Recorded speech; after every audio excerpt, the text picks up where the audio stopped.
Welcome back. We now are going to talk about what went on with the expedition itself now that the major Athenian player in the expedition, Alcibiades, has been effectively eliminated from the picture, and as we mentioned at the end of the last video, has actually now defected to the Spartan side to give them the information they need to react to the Athenian presence in Syracuse. So because Alcibiades is now out of the picture, we now have two major players left at Syracuse. They are Nicias and Lamachus, the two Athenian generals. However, they will soon be visited by Spartans coming to assist the Syracusans in response to the warning by Alcibiades, and those Spartans will be led by their general Gylippus.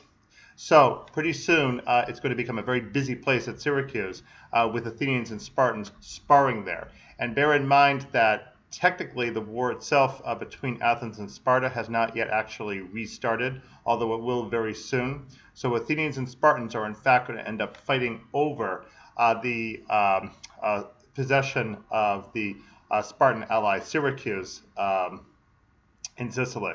So now, Syracuse. The city itself was initially defenseless against the Athenian incursion. And in reality, the Athenians had a relatively good opportunity to take control of Syracuse because the Syracusans did not really react energetically enough to prevent the Athenians from getting themselves established in the great harbor with their ships and then being able to make their way on land to the city itself to attempt to take over. So the initial campaign that now got underway, unfortunately rather delayed, was to build a wall all around the Syracusan city in order to cut them off from the outside. Had they started this immediately, as Lamachus had suggested, they probably could have gotten the wall built relatively quickly and gotten the Syracusans cut off fast. But unfortunately, because of the delay and the infighting among Nicias, Alcibiades, and Lamachus as to what plan to adopt, and then, of course, the subsequent loss of Alcibiades, the Syracusans had more time than they probably should have had to be able to react to the Athenian presence. So as it happens, the Athenians still were able to build the wall excuse me, around the city of Syracuse. However, during that building process, there was a battle in which the Syracusans counteracted against the Athenians. During that battle, Lamachus was killed. So now, unfortunately, Nicias was left by himself to run this expedition, and Nicias was older than the other two and was suffering from a kidney disease that now grew much worse.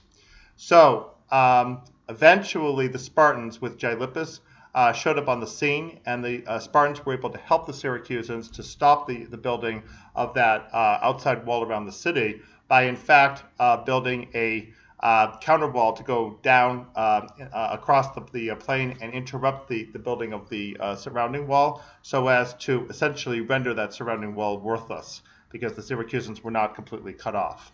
So Nicias ended up writing a letter to the Athenians in desperation, asking either to be recalled because of his illness or for the Athenians to send double the resources that they had put together previously in order to be able to carry on the expedition, especially now that the Spartans were there as well. The Athenians did not realize that Nicias was probably trying to persuade them to call off the expedition, and instead insisted that Nicias remain in place, but did send additional reinforcements under the command of Demosthenes and Eurymedon. We'll talk about them in the next video. So in the meantime, however, Nicias' efforts with the campaign bogged down, and the Syracusans and the Spartans were eventually able to organize their combined armies and fleets together in order to put up resistance against the Athenians. So in our next video, we'll now talk about the next stage of this, what happens after the Athenians arrive.